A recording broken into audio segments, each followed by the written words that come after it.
میرا خیال ہے اب ہمیں اس ملک میں شخصیات سے ہٹ کے جو عام پرابلم ہے انسان کے، ہم پاکستانیوں کے بہت زیادہ ہیں. سیوک سینس نہیں ہے، دوسری اتنے زیادہ پرابلمز ہیں. آپ ان کو ہائی لائٹ کریں، ان کے اوپر ریسرچ کریں، ان کے اوپر بتائیں پھر لوگوں کو. مثلاً میرا بھی یہی کام ہے کہ میں ایک پرابلم کو ہائی لائٹ کرنے کے لیے اس کو شوگر کوٹ کرتا ہوں، کہ اس میں سے کوئی ایسا پہلو نکالتا ہوں کہ میں حکومت کو بھی انوالو کر لیتا ہوں، پرسنالٹیز کو بھی انوالو کر لیتا ہوں، لیکن اس کے بیچ میں ایک سالڈ پرابلم ہوتی ہے. تو اس کی وجہ یہ ہے کہ وہ نوٹس میں آ جاتی ہے کوئی چیز. تو اس میں میرا تو یہی مشورہ ہے کہ جو شہرت ہے نا، اس کے لیے شارٹ کٹ نہ سوچیں. السلام علیکم ناظرین، آپ دیکھ رہے ہیں اردو پوائنٹس، میں ہوں آپ کا میزبان فرحان خان. ناظرین، صحافت کی جب ہم بات کرتے ہیں تو یقیناً ہمارے ذہن میں پرنٹ میڈیا آتا ہے، الیکٹرانک میڈیا آتا ہے.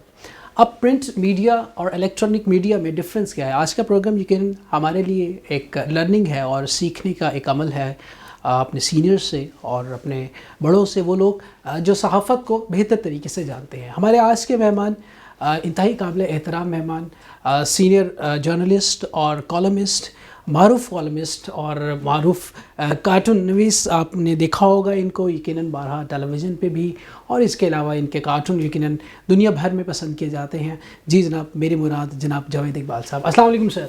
جی السلام علیکم فرحان. کیسے ہیں سر؟ آپ خیریت سے ہیں؟ جی ویری فائن. سر میں جیسے ابھی کہہ رہا تھا کہ نہیں، وہ میں نے سن لیا. آج کل یہی بحث چل رہی ہے، اور میں تو چونکہ پرنٹ میڈیا کا بندہ ہوں تو میں اس سوال کا شاید بہتر جواب دے سکوں. وہ یہ ہے کہ میں نے جب یہ پروفیشن سٹارٹ کیا تھا تو پرنٹ میڈیا جو ہے اس میں جو اردو کے جو بہترین اخبار تھے، مجھے وہاں پہ کام کرنے کا موقع ملا. ایک نظریاتی اخبار تھا اپوزیشن کا، نوائے وقت جس کو کہتے ہیں، اور دوسرا جو ہے جنگ تھا. تو اس میں میں دونوں اداروں میں جو کام کر کے جو مجھے مزہ آیا، ایک جو احساس تھا نا، ایک فیم کا اور اپنی بات دوسروں تک پہنچانے کا جو نشہ تھا، وہ سمجھو میں نشئی ہو چکا تھا. اور ایک وقت تھا جب میرے کارٹون جو ہیں، اگر اس اخبار میں تمام ایڈیشنز میں اگر وہ چھپتا تھا اور فرنٹ پیج پہ، اور ڈبل کالم ہوتا تھا. عموماً ہمارے ہاں ڈبل کالم جو کارٹونز ہیں وہ انسائیڈ ہوتے ہیں، اگر باہر ہوتے ہیں تو سنگل کالم ہوتے ہیں. تو مجھے یہ ایک اعزاز بھی تھا کہ میں فرنٹ پیج پہ ڈبل کالم چھپتا تھا. تو ایک دفعہ انہوں نے سروے کروایا تو ایڈیشن ساروں کی جو سرکولیشن ہے وہ 10 لاکھ تھی. اچھا. تو مثلاً پنڈی، کوئٹہ، پشاور، لندن، لاہور سارے ڈال کے تو 10 لاکھ تھی. تو 10 لاکھ بندے، آپ کو پتہ ہے کہ ایک اخبار جو ہے بہت بڑی تعداد، اس کو ایوریج میرے خیال ہے 10 آدمی تو پڑھتے ہیں، پڑھا کرتے تھے. جو کوئی لٹکا ہوا ہے یا بچے بھی پڑھتے، آتے جاتے بزرگ، گھر والے، فیملی، ایک قسم کا فیملی پیپر ہوتا تھا. تو اس 1 کروڑ بندے کے ساتھ جو میرا مکالمہ ہوتا تھا، تو وہ ظاہر ہے اب چونکہ اب الیکٹرانک میڈیا آ گیا، اس میں تو تعداد بہت زیادہ ہو جاتی ہے، برقی لہروں پہ تو یہ کروڑوں میں چلی جاتی ہے.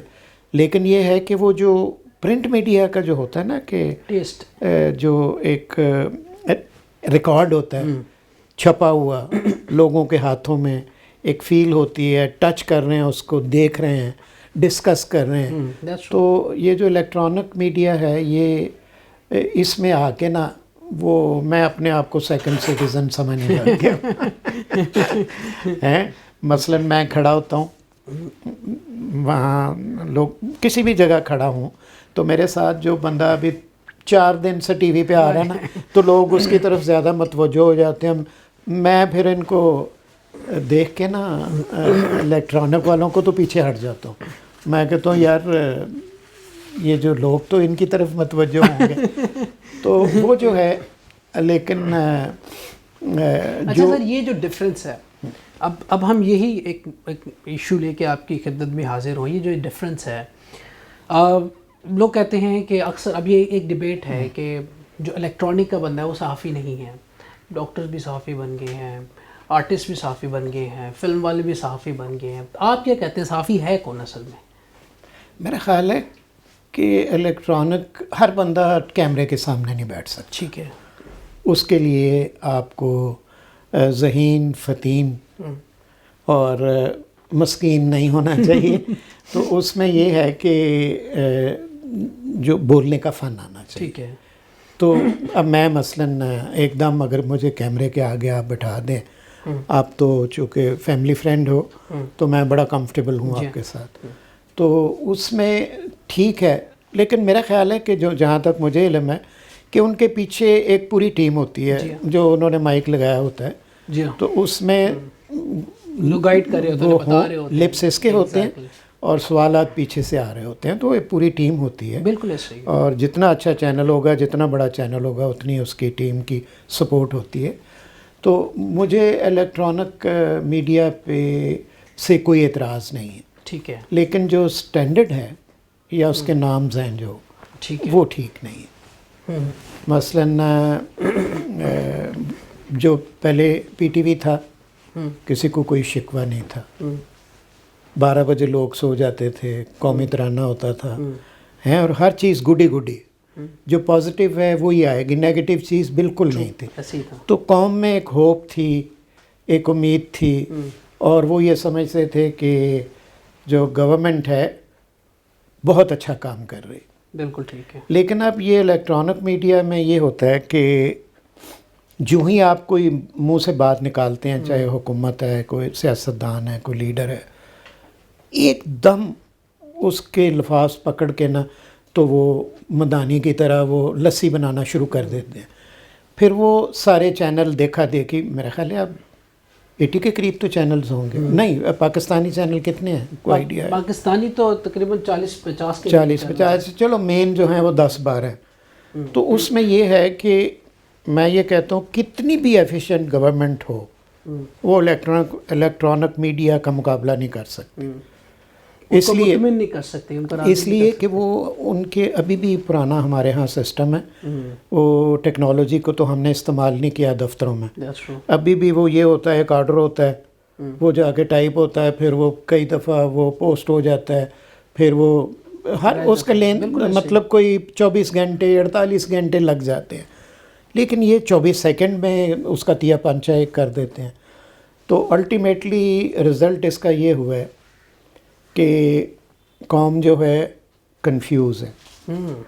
قوم ایک اس کی سائیکی بدل گئی ہے, نیگیٹیوٹی آ گئی ہے. کوئی پازیٹیو چیز ہم بالکل نہ تو بتاتے ہیں اور نہ اس کو اپریشیٹ کیا جاتا ہے ریٹنگ کے چکر میں. بالکل. اچھا سر مجھے یہ بتائیے, اب چونکہ الیکٹرانک میڈیاز جو ہے وہ ہے سیٹھ.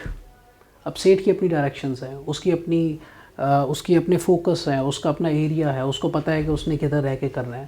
جو الیکٹرانک میڈیا پہ اینکرز ہم کہہ لیں گے, لوگ جو کام کر رہے ہیں وہ سیٹھ کو فالو کر رہے ہیں. وہ ذاتی ان کی جو بھی ہوگی, جتنا بھی کیپیسٹی ہوگی اس میں وہ کر سکیں گے. اب basically what do you think کہ ہمیں سیٹھ کو گائیڈ کرنے کی ضرورت ہے کہ اینکرز کو گائیڈ کرے؟ اینکر تو ایک ملازم ہے. نہیں, میرا خیال ہے کہ سیٹھ ہمارا بھی وہی ہے, پرنٹ میڈیا کا بھی اور الیکٹرانک میڈیا کا بھی. میجورٹی سب کے اخبار بھی ہیں. تو اس معاملے میں زیادہ ڈیپلی تو مجھے علم نہیں ہے کہ اب میں مثلاً مجھے اس اخبار میں تقریباً 40 سال ہو گئے. جی ہاں. میں اپنے سیٹھ کو یا اپنے جو اونر ہے اس سے میرا خیال ہے 20 دفعہ ملا ہوں گا. اچھا. 40 سالوں میں 20 دفعہ, اور 20 دفعہ بھی 3 منٹ 4 منٹ 5 منٹ.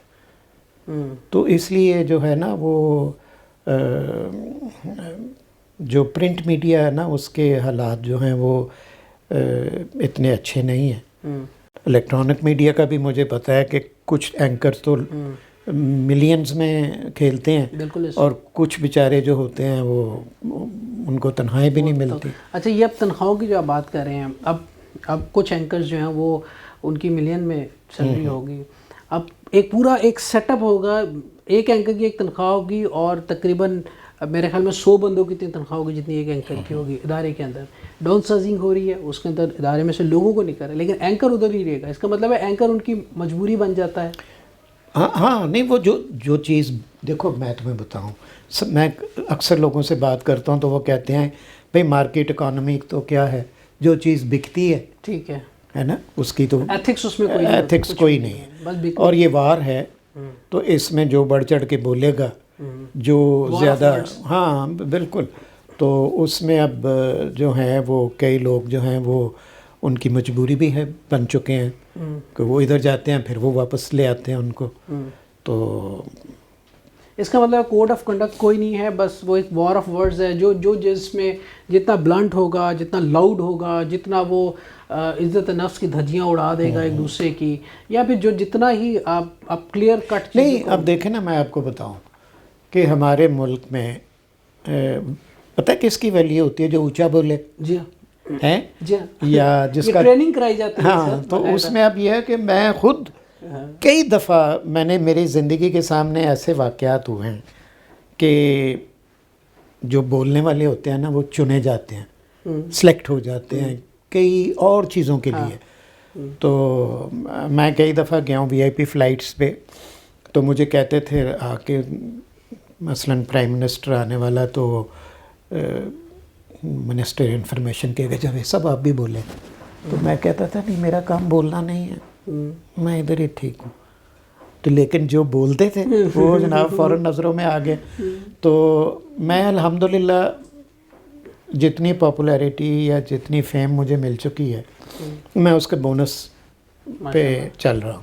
یہ آپ کی ایک واجزی ہے اور اس کو کہیں گے آپ کی قناعت ہے جس پہ آپ راضی ہیں. اچھا سر مجھے یہ بتائیے کہ کیا ایک اینکر کو یا ایک صحافی کو حکومت کا حصہ بننا چاہیے؟ حکومتوں میں عہدے حاصل کرنے چاہیے؟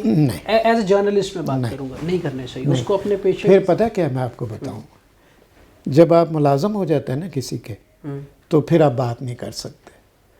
تو اگر آپ ملازم نہیں ہیں تو آپ جو مرضی کہیں، بالکل نہیں ہے.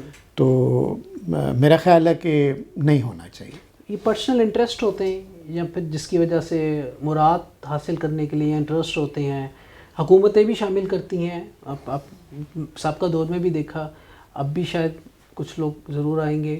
نہیں، جو اچھے لوگ ہیں جو ڈیلیور کر سکتے ہیں تو وہ سسٹم میں آ بھی جائیں تو کوئی حرج نہیں ہے. لیکن کوئی میرا خیال ہے کوئی اتنا ایکسٹرا آرڈنری میں نے نہیں دیکھا، بلکہ جہاں تک مجھے یاد پڑتا ہے ان کی پہلے زیادہ عزت تھی تو بعد میں انہوں نے کوئی اتنی نیک نامی نہیں کمائی. ان کے لیے مشکل ہو گیا. مشکل ہو گیا.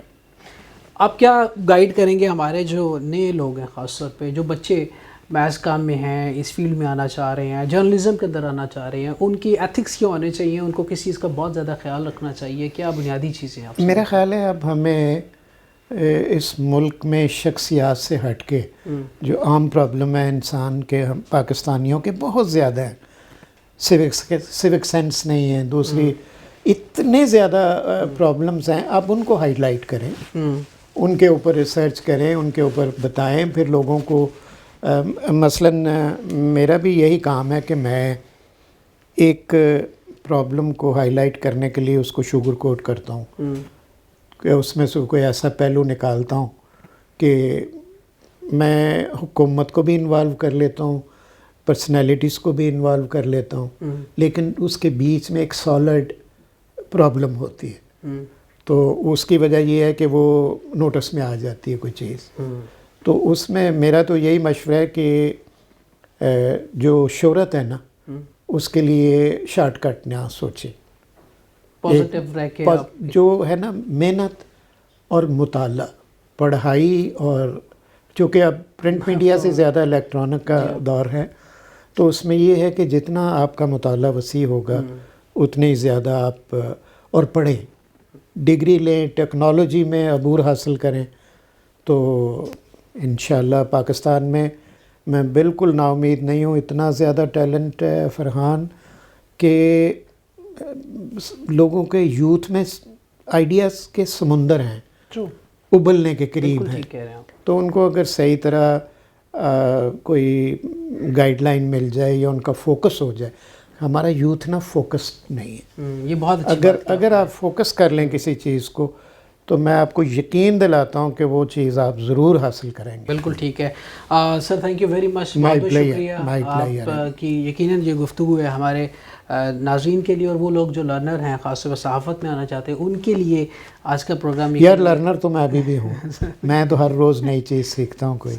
تو یہ تو ایک لرننگ پروسیس تو ساری زندگی چلتا ہے, اس میں کوئی شک نہیں. تو مجھے بڑی خوشی ہوئی Farhan. Thank you so much. Thank you so much. بہت اور میں آپ کو بتاؤں ینگ لوگوں سے ملنے کے بعد نا ایک وہ نکلتی ہے انرجی جو ہے وہ. تو you are most welcome any time. Sir thank you very much. Thank you so much. اپنے ناظرین سے بھی اجازت چاہیں گے. جاوید اقبال صاحب ہمارے ساتھ تھے اور ایک بہت خوبصورت انہوں نے بات کی کہ آپ پازیٹیو رہیے اور پازیٹیو سوچیے اور لوگوں کے بارے میں اچھا گمان رکھیے. آپ لوگوں کے بارے میں اچھا گمان رکھیں گے اور یقیناً لوگ آپ کے بارے میں بھی اچھا گمان رکھیں گے. اور یقیناً یہ گمان آپ نے اسی گمانوں کے ساتھ, اچھے گمانوں کے ساتھ زندگی گزارنے کے تو زندگی بہت خوبصورت ہوگی. اسی نوٹ کے ساتھ اپنا بہت سا خیال رکھیے گا. اپنے میزبان فرحان خان کو دیجیے گا اجازت. زندگی نئے تباہ کی, سانسوں نے وفا کی. آپ سے پھر ملاقات ہوگی. ٹل دین اللہ نگہبان. پاکستان زندہ باد.